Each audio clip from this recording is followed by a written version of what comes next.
5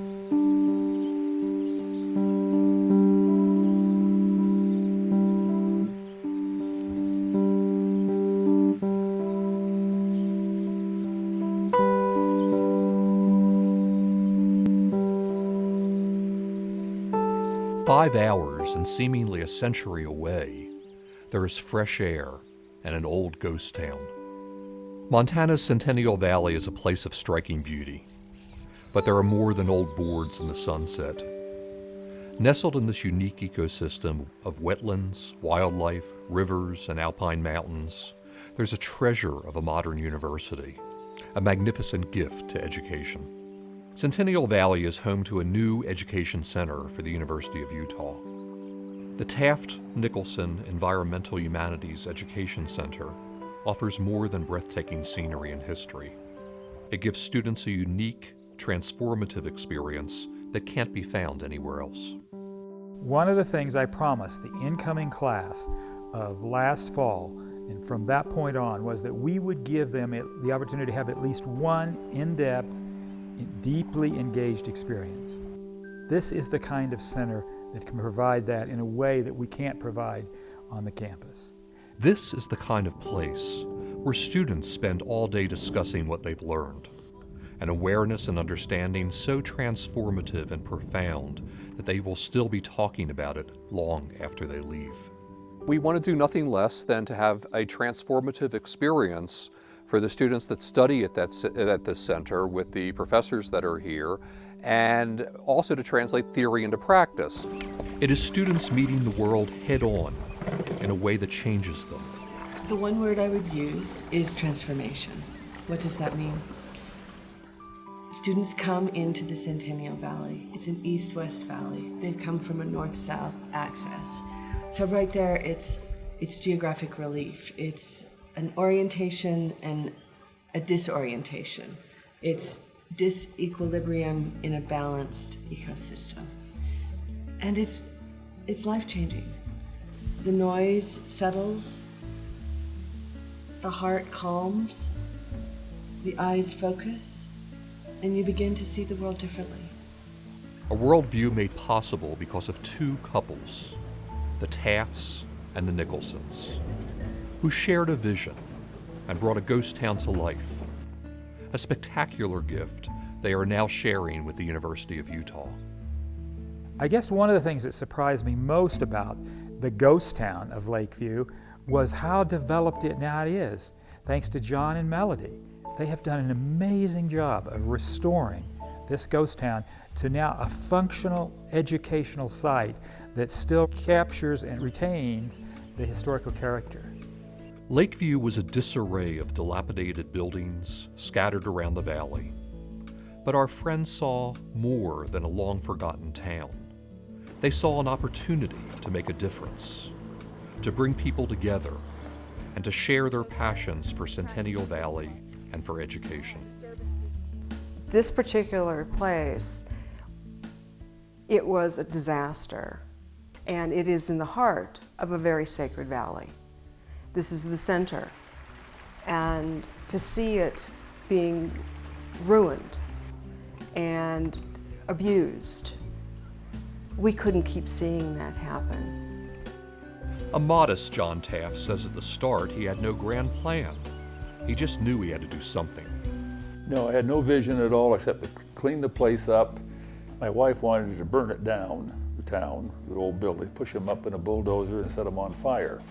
But I find a challenge in building. I love it. I've done it for years and years of one form or another. My first thing when I first walked into the buildings was, I said, burn it. Because it was so daunting and so huge. And John goes, honey, you can do it. You've done this before. I said, not a whole town. And we just started bit by bit by bit. And occasionally I still did say burn it. But we got through it. And it took on a life of its own. The center became an extension of John's passion for the place and his personal philosophy. I love beauty. I had a philosophy that think beauty always. It was just in my blood. So if you're going to do something, make it beautiful, or don't do it. And he and Melody did make it beautiful. Any good that you can do And any kindness that you can show to any living things, do it now, for heaven's sake, because you're never going to pass by this way again. And that kind of burned right into me.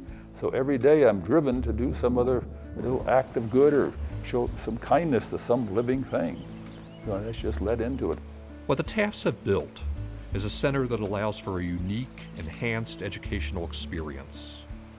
Being here in the center, one of our purposes is to show you, to open your eyes, to look around, to see the environment. What do you play in the environment? It's not simply students being involved in classroom experience, they then take the classroom knowledge into the field, literally. And they are working on problem solving. They are working on applying what they learn into practical solutions for real-world ecological problems. For the center's students and instructors, the Centennial Valley transcends a mere campus. It's a place to fall in love. Open space creates open mind. Open spaces creates open minds. Open minds create an engaged community. An engaged community creates activism. At the heart of an engaged life is love. And you can't come out here to the Centennial Valley without falling in love. A place to step outside yourself.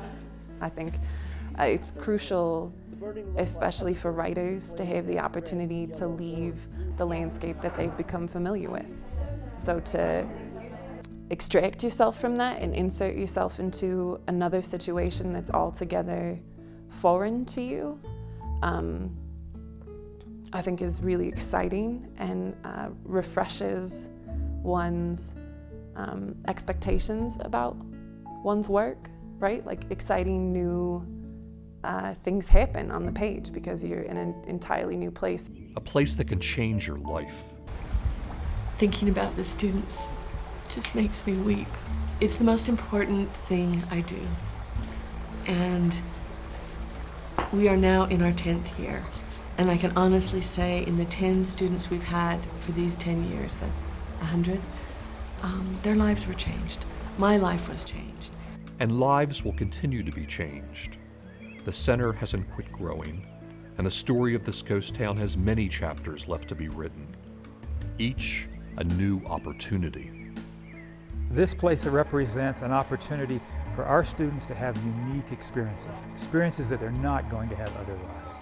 And so we certainly will be asking friends of the university to help us both maintain it and to grow it. How broad is the center's reach? How much can it grow? The need for global environmental scholarship, particularly through the lens of the humanities, is universal and all-encompassing, and it is at the same time immediate and very personal.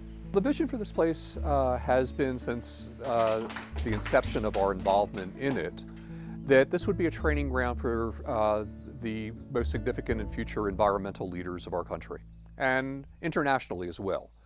The environmental movement isn't just done locally, it's done globally, and there has to be an interaction between the local and the global. I see international people coming here because of what this place is. And I'm not talking about the town, I'm talking about the valley itself. To inspire people, because our world is, as we all know, it's in trouble. And this gives people a soul back. And I want to push that further. And that sounds kind of funny considering we're in the middle of nowhere in Montana. But I think it can happen. You know, if we built this from where it started, it can go on to something grand. And being a part of the university, which is now going international, I see it being true. It will happen. It will happen. It is happening. Because of the generosity and legacy of John and Melody Taft, and Bill and Sandy Nicholson, as well as others who now share a common vision and who have brought an old ghost town to life.